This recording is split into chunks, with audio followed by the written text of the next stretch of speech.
But first, let's take a look at one of yesterday's sessions around the controversial new tobacco industry-funded initiative, Foundation for a Smoke-Free World.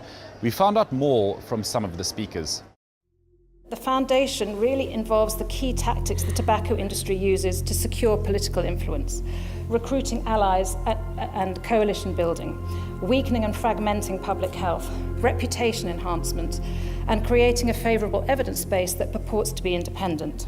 Philip Morris's Foundation for a Smoke-Free World has recently been set up with almost $1 billion in funding over the next 12 years, and it claims to be interested in, advancing tobacco control, but really I think it's a Machiavellian move.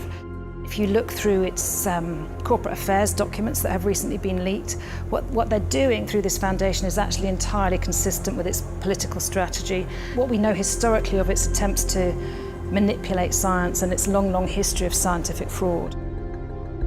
Industry-funded initiatives, as we know, historically would approach some of the non-health sectors of the government, and they could really put ministries of health at a very difficult position.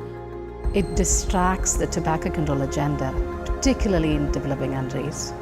Most developing countries are just getting up to speed implementing the Framework Convention on Tobacco Control and basic foundational evidence-based tobacco control measures. It therefore takes away quite a bit of the political attention and the policymakers' attention away from the core issues.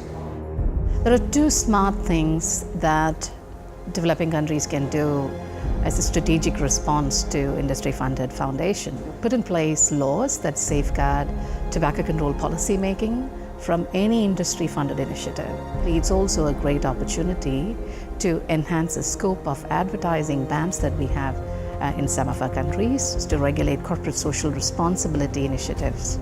We had some of our tall public health leaders in the community coming out and distancing themselves from the foundation, asked to be taken off the listservs of the foundation, which they've been very creatively using, and then exposing it through media stories.